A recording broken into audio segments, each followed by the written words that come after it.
One मंत्री सुबोध उनियाल ने विधानसभा स्थित सभागार कक्ष में वन विभाग के अधिकारियों के साथ की समीक्षा बैठक। मंत्री ने कहा कि टिहरी एस्टेट 1949 में मर्जर एक्ट के तहत भारत में विलीन हुआ, जिसकी शर्तों का अनुपालन करना हमारी प्राथमिकता है। उन्होंने कहा कि हाल ही में पूरे नरेंद्रनगर शहर को वन विभाग की भूमि के रूप में दर्शाया गया है, जो कि मर्जर एक्ट के प्रावधानों के विपरीत है। वन मंत्री ने कहा कि नरेंद्रनगर में लगभग 323 हेक्टेयर भूमि राजा के नाम तथा स्थानीय जनता की भूमि थी, जो कि 1964 के सेटलमेंट के वन विभाग द्वारा भी स्वीकार किया गया है। उन्होंने कहा है कि मर्जर एक्ट के अनुसार टिहरी महाराज की 222 हेक्टेयर निजी भूमि तथा 101 हेक्टेयर भूमि को चिन्हित कर डीमार्केट किया जाए, ताकि वन विभाग की भूमि का सही चिन्हीकरण किया जा सके। मंत्री ने कहा कि राजस्व तथा वन भूमि को चिन्हित करने हेतु हाल ही में मुख्य सचिव की अध्यक्षता में एक समिति का गठन किया गया है, जो प्रदेश में स्थित इस तरह की विवादित भूमि पर पारिस्थिति जन्य निर्णय ले सकेगी। मंत्री ने कहा कि नरेंद्रनगर के नागरिक होने के नाते मेरा कर्तव्य है कि राजस्व भूमि तथा वन भूमि के बीच हो रहे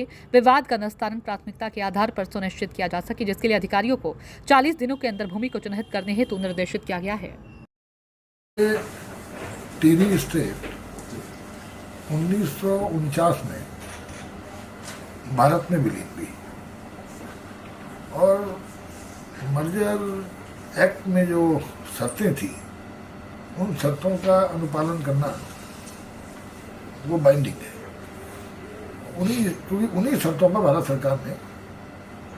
वो शर्तें स्वीकार की थी महाराजा टिहरी की, और उसके बाद टिहरी भारत का अंग बना। अभी हाल में संज्ञान में आया कि पूरा नरेंद्रनगर शहर जो है उसको फॉरेस्ट डिवीजन में दिखाया गया,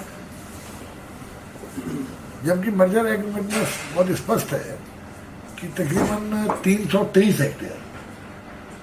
जमीन जो है वो राजा और राजा के प्राइवेट लैंड के अलावा बाकी स्थानीय लोगों को या कार्यालयों की जमीन थी। और जिस तरह फॉरेस्ट उसके बाद 1964 में सेटलमेंट हुआ, सेटलमेंट में भी पूरा का पूरा वही जो मर्जर एग्रीमेंट के तहत जो राजस्व भूमि दिखाई गई है वो उसमें दिखाई गई है। फॉरेस्ट ने 1964 के सेटलमेंट को चैलेंज नहीं किया। तमाम जो सड़कें उस इलाके में बनी उनका कंपनसेशन राज्यों को मिला है, उसको चैलेंज नहीं किया। लेकिन क्योंकि फॉरेस्ट नक्शे में कभी भी एक विस्फोट का रूप ले सकती थी, तो इसलिए एक हम लोगों ने जो वन विभाग के मुखिया जो हॉक और जिलाधिकारी टेरी और आयुक्त गढ़वाल मंडल और एसडीएम और डीएफओ और कंजर्वेटर, इन सबको बुला करके इस पूरे में चर्चा की, तो अल्टीमेटली ये उसमें यह निर्णय लिया गया कि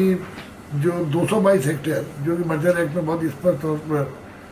महाराजा टिहरी की निजी जमीन को मेंशन है, उसको सबसे पहले डिमार्केट किया जाए। उसके बाद जो 101 हेक्टेयर जो और जमीन बचती है उसको डिमार्केट करके आइडेंटिफाई करके डिमार्केट किया जाए कि ताकि जो अवशेष फॉरेस्ट की जमीन है वो स्पष्ट हो सके ये फॉरेस्ट है और ये रेवेन्यू लैंड है। क्योंकि ये केवल सवाल नरेंद्रनगर का नहीं है, पूरे प्रदेश में जगह जगह रेवेन्यू और फॉरेस्ट के जो नक्शे हैं में डिस्प्यूट है। हमारे विगत कैबिनेट में भी मामला उठाया था, तो विगत कैबिनेट में उसके बाद मुख्य सचिव की अध्यक्षता में एक कमेटी बनी है, जिसमें प्रमुख सचिव राजस्व, प्रमुख सचिव फॉरेस्ट, हमारे फॉरेस्ट के हेड ऑफ फॉरेस्ट सहित कई अधिकारियों को शामिल किया गया कि जो पूरे प्रदेश में इस तरह की परिस्थितियों के बारे में एक निर्णय लेंगे। तो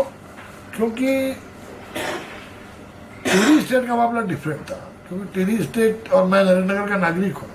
तो इस नरेंद्रनगर में जब इसको लेकर के नगर पालिका अध्यक्ष नरेंद्रनगर में मीटिंग में थे, तो क्योंकि आज पहले जिलाधिकारी के द्वारा नजूल के पट्टे वहाँ पर स्वीकृत किए गए, तो नजूल के पट्टे 1949 में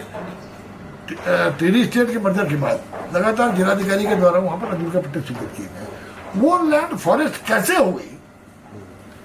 तो इसीलिए ये सारा था कि अल्टीमेटली आज मैंने आपसे कहा ये तय हुआ है कि 50 दिन के अंदर 40 दिन के अंदर एक तो 222 हेक्टेयर लैंड जो राजा के नाम है उसको डिमार्केट करें और अवशेष लैंड को आइडेंटिफाई करें, ताकि उसके बाद, क्योंकि उसके बाद के जितने जीओ हुए होंगे उत्तर प्रदेश सरकार या भारत सरकार के, कोई जीओ मर्जर एक्ट से ऊपर नहीं हो सकता। मर्जर एक्ट महाराजा टिहरी और भारत सरकार के बीच हुआ है, तो कोई भी विभाग का शासनादेश उसको को समर्थित नहीं कर सकता। तो ऐसे जो भी जीओ हुए हैं उनको संज्ञान में रखते उनको नारायण भाई मानते हुए इस पर कार्रवाई करनी पड़ेगी मर्जर एक्ट के हिसाब से, तो उसी के लिए निर्देश दिए गए।